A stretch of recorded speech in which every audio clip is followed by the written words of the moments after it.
Welcome to Project Ocean's Coffee Convo, where mental health topics are unpacked, one cup at a time.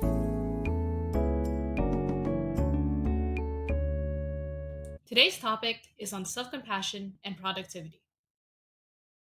First big main question we should probably get out of the way is, what does self-compassion and productivity mean to you? Like, when you hear those words, what do you envision, and what do you think of yourself doing? Because I feel like for self-compassion productivity, it could be different for everyone, right? Like some people, when they're being self-compassionate, they want to take a nice walk around the block, or when they're being productive, they want to get some chores done around the house. What's your definition of it?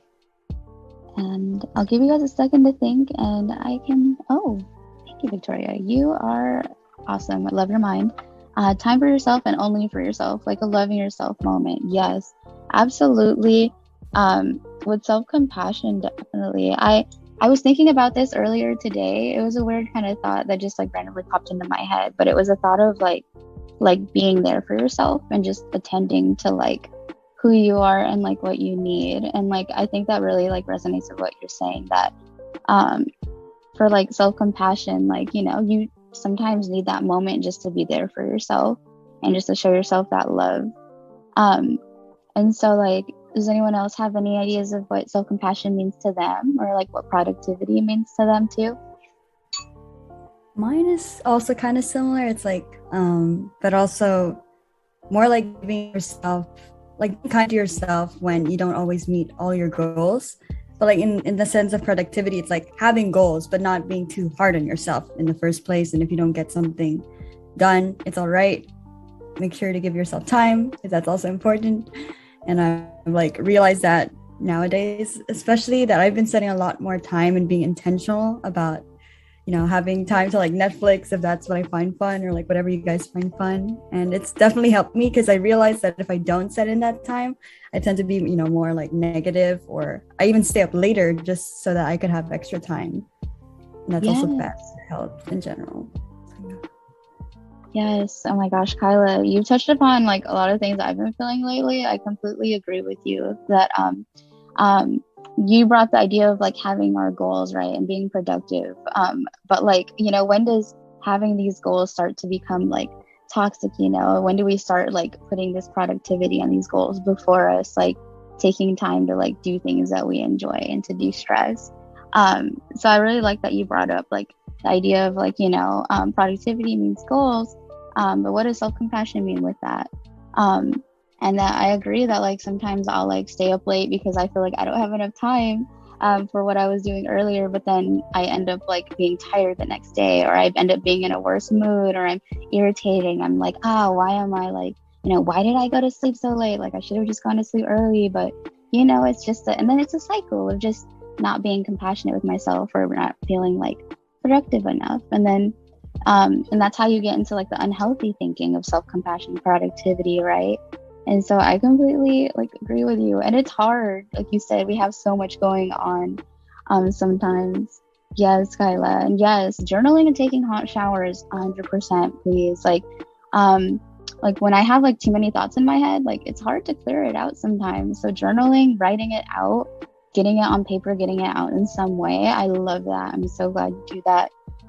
Especially because sometimes it gets so busy that you can be tired, and it can be hard to do these extra things like journaling, or forcing yourself to go take a nice bath. But it's when you put that effort forward, in the long run, it's gonna help. Yeah. Oh my gosh, I'm so happy that helped you. It's something I learned to enjoy again from the CAPS workshop. Yes, I'm so glad our workshop was able to help you with that. And we're trying to always bring more workshops to you guys. So hopefully we can continue to help you guys learn more healthy habits, even today. And so, yep, hot showers too. I'm a big fan. Does anyone else, you guys like hot showers? Is that your way of self-compassion? What's your way of self-compassion, Derek? Do you have something you like to do? I was just saying no to hot showers. I like taking cold showers, but that's a weird thing. Don't think about that too hard. How do I show self-compassion to myself? Yeah, I like to read, but I'll read a lot of stuff. But I think reading novels and reading literature like that, I feel good. And sometimes I will play a video game, and I really don't like doing that. But it's a good way to de-stress because now your mind's off of everything else. Right. Like with video games, you're kind of just focusing on the storyline and like trying to beat the mission and not die, right? You can't really think about the 12 assignments or the like group project. Yeah, exactly. Hey, and you need a break sometimes too. Like you're only human, and I'm glad that you like what do you enjoy reading? Is there like a specific genre you're interested in or? Right now I kind of want to read like classics, but I kind of like, I don't know. I like a lot of stuff, but I really do like going through the classic and reading stuff. I kind of want to read Dostoevsky next because an old friend, like a coach of mine, said it was like the greatest novel. He's like the greatest novelist except for J.D. Salinger with Catcher in the Rye. So with such a great review, I was like, I gotta read it. But I opened it up and it was like so dense. I was like, maybe another day. It was crazy. It's a commitment. Oh yeah. Can you drop the name of it in the chat? I wanna I'll check it out later on. I just wanna. I'm curious. Okay. Well, I mean, I wouldn't wish this upon my worst enemy, but sure, yeah, I'll send it. Oh, it's interesting. Thank you for sharing. And so that's great. Hey, we're already diving into the different methods you guys have for like practicing self-compassion, right? And so we're talking about self-compassion a lot, but how do you guys motivate yourselves to like stay productive when you're having like a hard time or a hard day? When you're not like able to show as much self-compassion, how do you get yourself to keep going and to get out of bed and continue your days?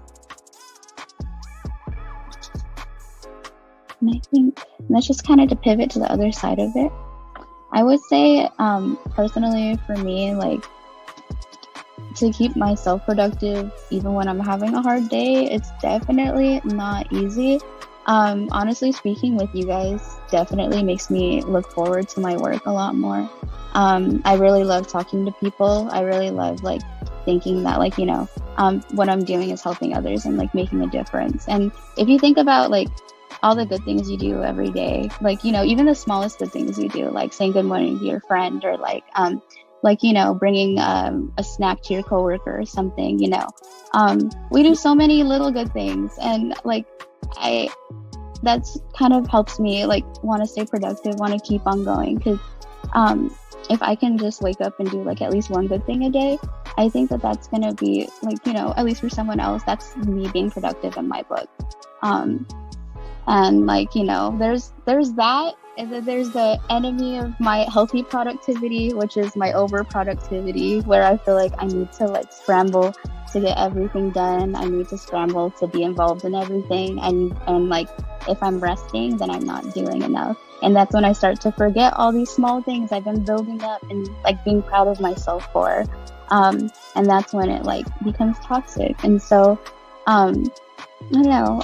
My method, I guess, of like being productive is just reminding myself of how much good I could do if I just woke up and I was able to push myself a little bit. Even on my hardest days, like even if it's something small, it's still something worth doing, right? And let me see in the chat. Make a to-do list so I don't forget and I can see my priorities. 100%. Like I was saying, like, you have so much going on. You feel like you want to do it all. You want to be productive, but it's a whirlwind, right? And it's hard not to get caught up in it. And so definitely writing it out, checking it off, like pat yourself on the back for that. Whenever you check something off on your to-do list, like that's a victory right there. And that's really great. So you can visually see like, I'm accomplishing this today. That's awesome. You should be proud of yourself. Yes. Oh my gosh. Week 5. Good luck. I believe in you guys. I'm cheering for you guys. We will get through this. And Derek, I see your hand is raised. Was there something you wanted to add on or share? Oh yeah, I wanted to say about I love the to-do list. That's like my favorite thing. Like a big task list, and I'll just I'll know exactly what I need to do, and then it's not like a big stressful like, oh, I got something coming. When is it coming? I gotta go find the day and the time and what I gotta do. So I just like having the task list because it takes the stress off. And then when I don't get something done, I'm like, okay, we'll just move it to tomorrow. or I'll just fit it in somewhere else. But that way it's not really this whole like quality evaluation where I'm saying like, oh, I didn't do a lot today. It's just saying, well, I need to do this and I will do this and I don't need to do this. And that kind of like takes the emotional aspect out of the, being productive part, which I don't think those two should be really that related. Derek, that's amazing. Oh, go ahead, Kyla. Speaking of to-do lists, every time like I get super overwhelmed with everything I have to do, it definitely helps to like write out everything I need to do like for each class, and then just like organizing it by like what's more important to do at the moment. And, like that helps a lot because I get easily overwhelmed with everything. So that helps, yeah.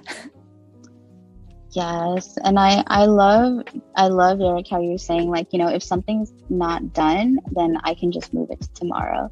I love that. And Kyla, I love that you both are like writing these things out, that it helps you like feel less overwhelmed, because if you're trying to keep it all inside and like checking it off in your head, definitely feels like a balloon, right, with pressure on the inside. And so I'm glad you guys get that thought out there. And I love, again, Derek, going back to your point of like how you like just, hey, it's okay, I can move it to tomorrow, or I don't need to do this today. It would have been nice, but I could always get it done later. That's really awesome, because I know I honestly should be taking notes from you, because I know a lot of people, including myself, who are like, oh no, I didn't get this done today, like I should have done that, like I still take that second of self-regret, or of like beating yourself up. And so I love that reminder that there's always tomorrow. It's okay, like you can do it. So how do you guys have like 15?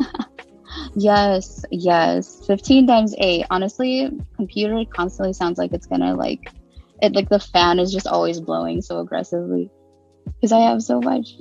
Can I add about my computer? Yeah, go for it. So I literally my Windows version lets me have like separate desktops, and I figured out recently you can name them. So one's for school, one of them's for like another thing and another thing, one of them's for like articles I have to read later. So it's a kind of a mess, but it's all like in its own like pile. It's your mess. My computer's fan went out like years ago, and it's still, I have to boot it up and I have to hammer the escape button every time it starts up to get past the fan error. So just so you know, it's a little bit of a jerry rig. Can you Derek, so me and Derek are also friends in another club, and I'm like, Derek, can you send me a video of you starting your computer up? I think it's gonna be funny. I'm sorry, it just sounds so funny. But thank you. Honestly, it's the same, like so many tabs. I'm glad, hey, you have it, like it sounds like, hey, you've got a lot going on, but at least it's like your space, like you have it in like organized in your own way, right? No? Yeah, I mean, the organization method that works best for, I think, anyone is the organization method they use or what's comfortable for them. So, like, I used to try to, like, read, like, what is the best way to organize this? The Marie Kondo method of computers, whatever. But the problem is there's so many things you have to change about your lifestyle that it's never really going to fully work because you'll miss out on little elements of how their system works. So I like to take kind of big concepts and then I'll try them and then we'll just fine tune from there. But it works better that way because then I'm not stressing out because my bullet journal has like things that's not supposed to be in there, or I don't have enough drawings in my bullet journal or whatever. I'm just a big fan of collecting chaos. Hey, that's good. And I feel like with bullet journals, like if you're like, oh, if I want to move this to tomorrow, like it's hard. You have to like cross it out, rewrite it. And, I'm like, I do a lot, but I'm also like the laziest when it comes down to the small things. Like I'd rather just copy and paste it to tomorrow if possible. That's what I do with my Google Calendar. And honestly, like I agree with you. Who said the Google Calendar for the win? Victoria, that is my my lifeline. Like I live and die by my calendar. Like I check it to make sure like everything's crossed off, and that helps me a lot. So to make sure that I get everything done still, and I don't miss a meeting or awesome events like this. So great tactics, everyone. I love it.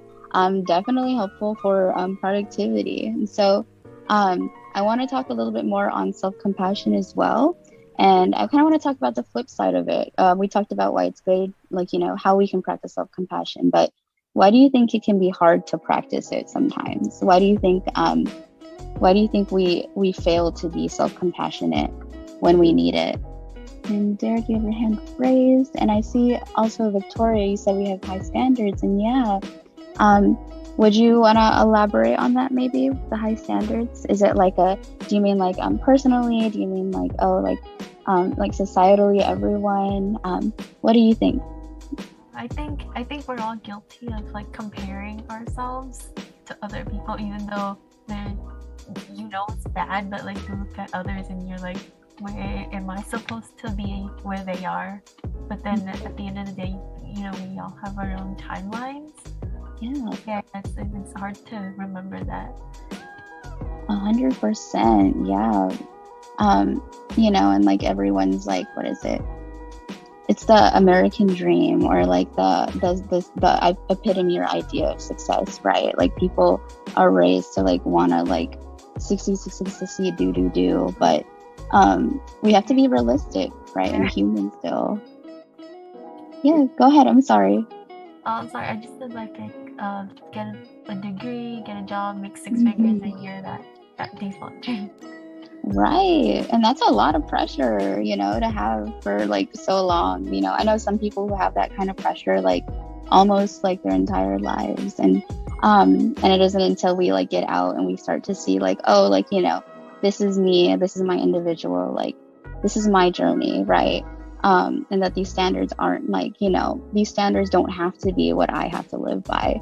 But that's really hard to like realize when you're constantly like raised to believe that, or compared to like, other people's like standards, when like it's totally fine to have your own and to be proud of yourself, and to like remember like, hey, like, at the end of the day, we're all human. We all have to do these things, like for our own mental health and for our own self and our own happiness. Because who are you left with at the end of the day, right? Even if we're living by someone else's standards, at the end of the day, no matter what, we'll always have ourselves. And I want to be happy with myself. Or like, if you have a best friend who's always there for you, do you, would you want them to be the kind of best friend that's always pointing out like, oh, you're not doing good enough, or oh, your mistakes, or kind of like a friend that's like, you have to be your own best friend sometimes.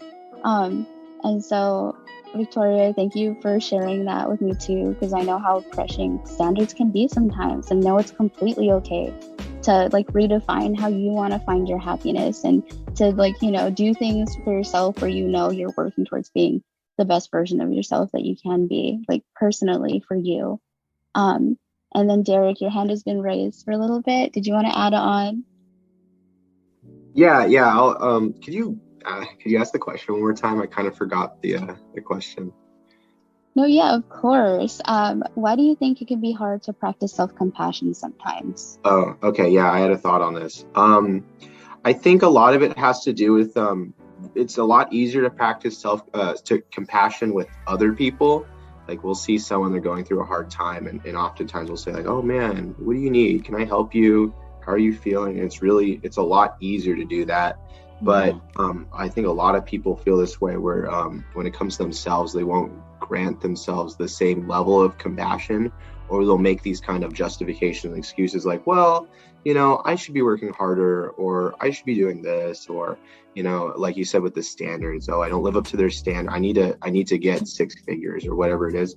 I think a lot of it just has to do with we don't treat ourselves like people we see. We kind of think of ourselves in a different way than just a person that we see on the outside, because we're in our own heads. We often forget that we're people, and we treat ourselves kind of differently in that respect. And I think that's a lot of it, is just stepping back and realizing, well, would I treat my best friend this way? Like, oh, I'm having a hard week. I'm not getting a lot of my homework done. I'm stressing. And then I say to myself like, well, you got to stay up and you got to do all this. Would you say that to your friend, or would you say, you know what, turn in what you have and like get some sleep, because you're gonna hate it when you stay up all night to do this assignment, and is it worth it? So I think a lot of it has to do with how we see ourselves, and it's hard to make that connection of us being people, even though we are. Yeah. Right. Like, when you think about it, it sounds like it should be like easy, right? Like, oh, I'm myself, like I should like me. But we're, at the end of the day, we always like, a lot of people end up being their worst critics. Like we're our worst critics, we hear all the time. And, thinking about that, like, why is that sometimes? Like, why why, why instead of like treating ourselves with that compassion, do we like instead not like, do what we would do for others, right? And so that's a really good point. Like, even though we would treat other people with like love and with compassion, why is it that we still like beat ourselves up when it comes to us? Why is that different? And so I don't know if you have more thoughts on why that might be, Derek, specifically, or if anyone else would want to like kind of chime in on that. I'm gonna ponder it for a second because I want to make sure I give it a good response. But I'm thinking. So I think someone else should add. I don't want to talk all day. Oh, I love it. You guys are giving like great ideas. This is an open like conversation. Like, everyone, please feel free to talk as much as you want. Like, chime in, whatever you're comfortable with. And yeah, Victoria added in too. It's easy to say I believe in you to another person, but have low confidence in yourself. And like, I agree. I do. Like with your friends, like you have a separate love for them, then like it doesn't mesh like the same exact way you have that love for yourself, right? And so like you guys are saying, it's easy, like if you walk up and you're like, oh, I know this person is hurt. Like, we were raised to be sympathetic towards other people. Like, we're taught what's good and what's bad. But I don't think like, as much as many of us are raised to be like sympathetic towards like our own like thoughts and our own like selves, And so like, even though like, and that's okay, because there's still like a lot of learning that we can do, but that's not impossible. We're still pretty young. And like, there's like factors in it where, your upbringing might have played a part in it, or culture, or like, the area you grew up in, your environment also can impact your confidence or your ability to be sympathetic with yourself. And so like, one great thing that I found like coming to college and joining Project Ocean and being able to come to CSULB is that like I can be my own like person, and that like, that environment doesn't have to completely define me.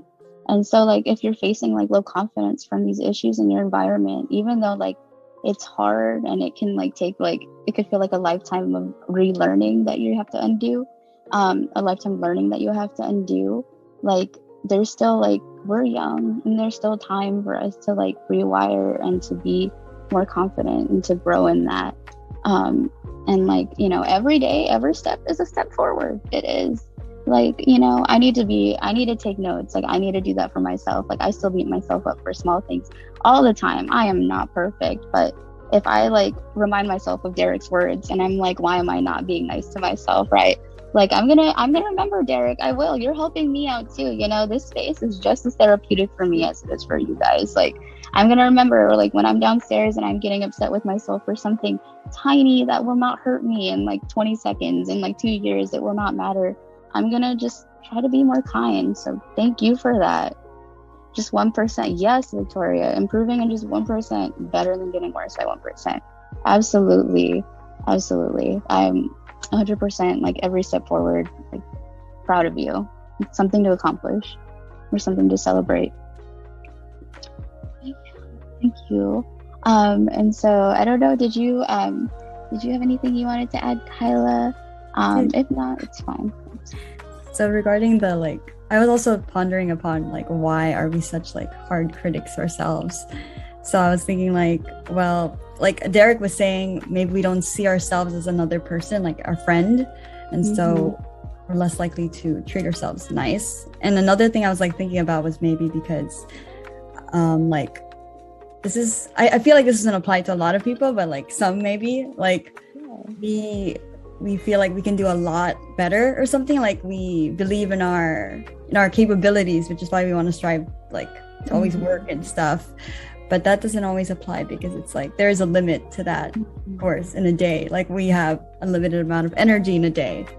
So I thought about another reason, which is probably because of society and how they like, we have like this productivity kind of notion. Like we always have to be productive. That is successful, equals success. And but like yeah, it's kind of like how productivity is measured by our worth, but it's not, because it's more important is our performance and our growth and just like the stuff that we learn. So those were just like some things that I thought about. And also like we're not, like you were mentioning about taking our time and things like that, and that's especially important because it's like, I guess one of the things we want to keep working and everything is because we want to get everything done all at once, but like we have to take our time. Things take time, and it's one step at a time kind of mentality. So yeah. Right. And Kyla, like you were saying with the one step at a time too, it kind of ties into your first point of like, why are we like we want to be the best version of ourselves, and so we keep on trying to be productive, but we are also impatient with ourselves sometimes at that point, right? Like I think that ties into like why it's hard to be self-compassionate sometimes, because we're like, oh, I could be this best version of myself right now, like let me just like do that already, why am I not accomplishing it? And then it just like, so it all kind of flows together.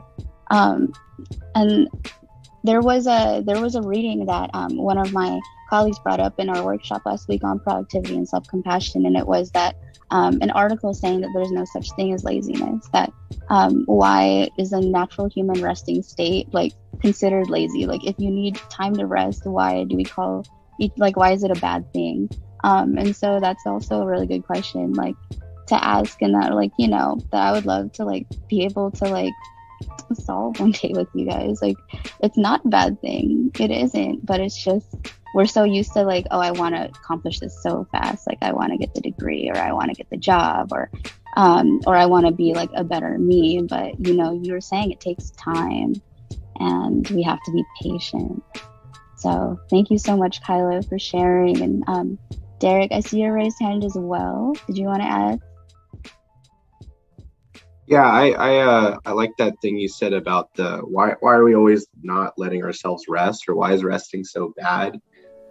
Because I like to think about this in terms of like, if anyone exercises, you'll know, especially for like really intense athletes, they devote their whole life to something, you have required rest days. So if you lift a lot of heavy weight on one day, the next day you have to not. And if you don't, you're going to injure yourself, which can be kind of similar to burnout. Burnout's a lot, almost the same way. You can injure yourself, or you'll actually not improve as much because your muscles don't have the energy in them to grow anymore. So you're just kind of overburdening them, and they won't grow or increase as much. And also like there's a mental component too, but it kind of grinds you down to like at the end of a 5-week training session, you never take a rest day. At the end, you're like, oh my gosh, I'm so sore. You have to fight every single time through an exercise, as opposed to what it was like on Monday when the exercise felt really easy and simple and natural. So I like to take that element, the understanding of what a rest day is. It's a recovery day, because every time you use energy on something, whether it's lifting weights or maybe it's studying, you do need a level of recovery to just, kind of balance your system out. You need the time. That's when you grow. So if you study a lot, the best time you learn the most, you're going to learn the most actually when the period after you study. That's when it actually sinks in your brain. When you get good sleep, that's when all of the information is made more permanent. So I think rest day, the idea of giving yourself rest, is almost more essential than the studying component. Yeah, and I had one more thing, but that's fine. I forgot. I hope that was nice to add. That's awesome. No, that's a great addition, because you're right. Like with rest, like it helps. It doesn't help only like your physical self. It also helps your brain like absorb information, your memory, your mood.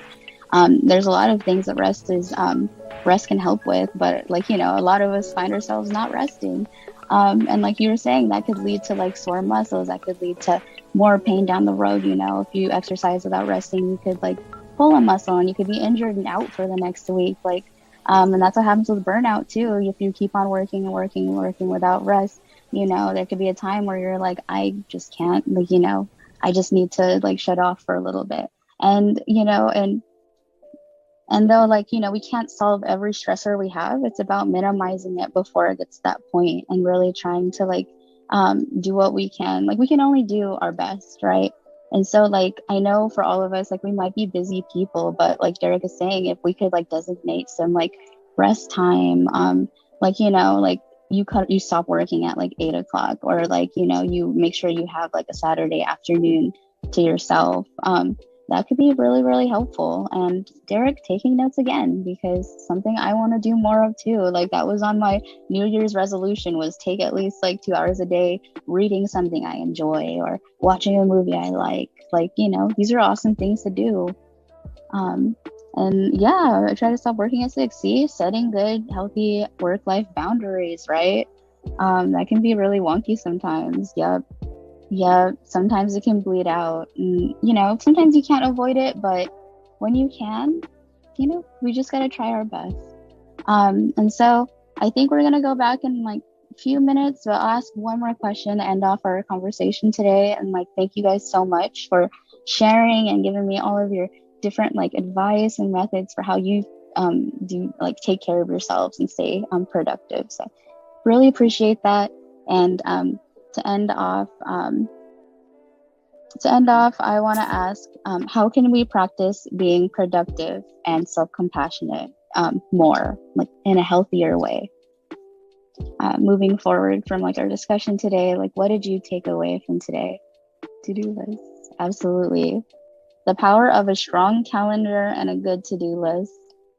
I will not knock that. Google Calendar, yes. That is my best friend. Let me see. And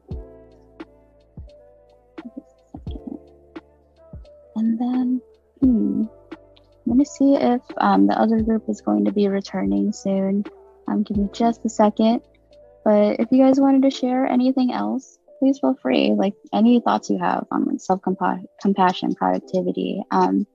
If you have any thoughts on productivity culture, that kind of came up. We didn't really get to dive too deeply into that, but I know like there's a society view on like staying productivity. There's the hustle and grind. You guys, if you want to talk about that at all, please feel free. I'm just gonna check in with my co-host. I don't like productivity. I want to be, my goal in life is to be as unproductive as possible by the age 40. I just want to like live in the woods and grow like cucumbers or something. I think squash. I think I want to grow squash.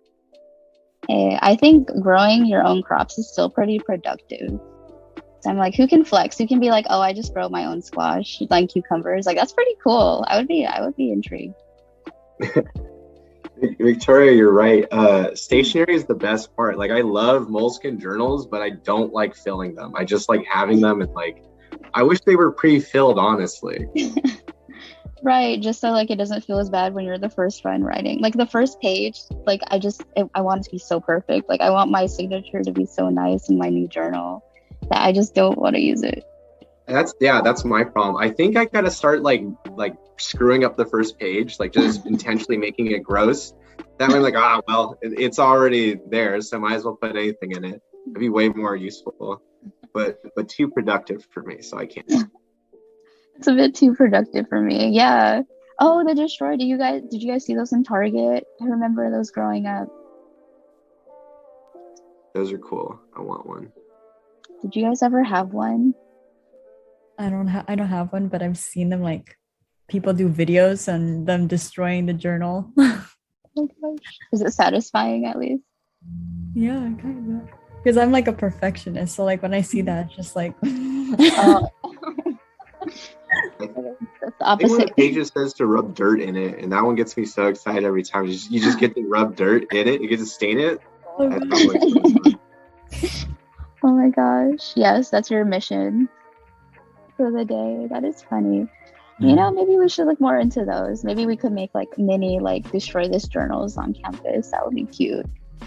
And then we could like, I feel you, Kyla. I'm a like perfectionist too. Like I like having everything like organized and like clean in my notes and work. But like maybe I'm wondering, would a destroy this journal help me like de-stress a little bit? Let's see.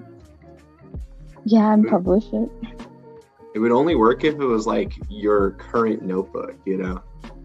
That would be the only catharsis, the true catharsis. Destroy all your notes, but that's too much. I couldn't do it. My notes from last semester, we have another bonfire. We have a group bonfire. We just burn all our notes from last semester. That'd be dope. I actually like, I love taking notes on what I read, even if it is for fun. Because it's hard to remember all the stuff for me. But one of my favorite things I saw was this recommendation that you take all your notes and you condense it to one page, called a one pager, and then you get rid of everything else because it's just not useful to you anymore and it takes up space, which is, I mean, it sounds really demanding, but if you want to keep like the information, you just condense it and let it go. That's what I don't like having a whole journal full of like, I don't want to page through it. I want to page through it once, then never see it again, you know? Derek, that's very smart. Like that's so hyper, like, I was just gonna say productive, and I don't know if that's a taboo word, but no, I'm sorry. I said it. Take it back. I don't want to do that anymore. No, please. No, that is really good though. That's a really good tactic because honestly, I have like so many notes from high school, and some of it's just like, oh, these are like stuff I drew on, or like stuff like that actually like has like sentimental value. And so I'm like, if I could just compile them and just take the most important parts and put them all on one page, it's really smart because I have so many old notebooks at home. Like, you know, and it's just like clutter, like you're saying. I bet decluttering would help, like clearing the mind too. So.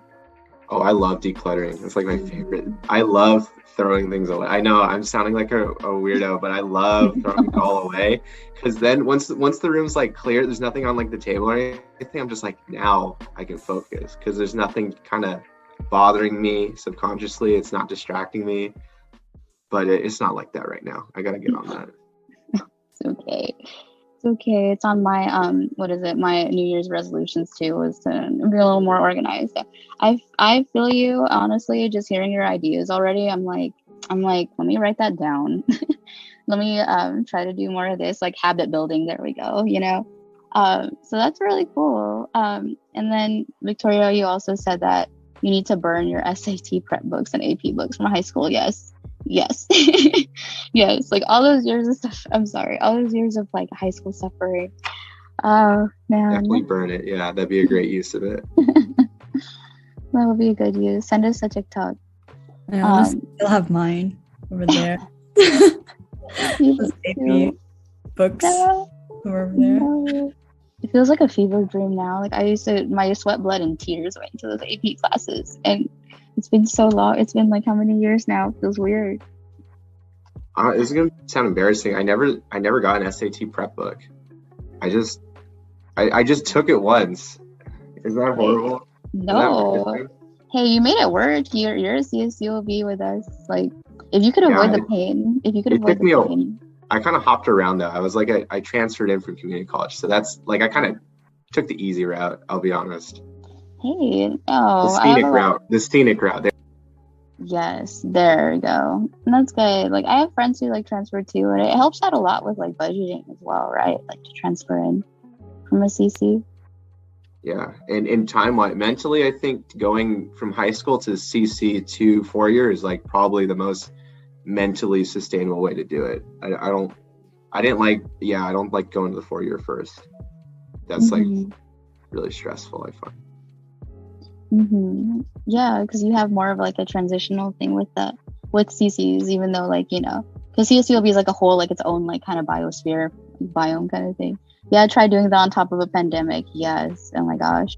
Awesome. So if there's nothing else that anyone else wants to share, I thank you all so much for coming. You guys are all rock stars.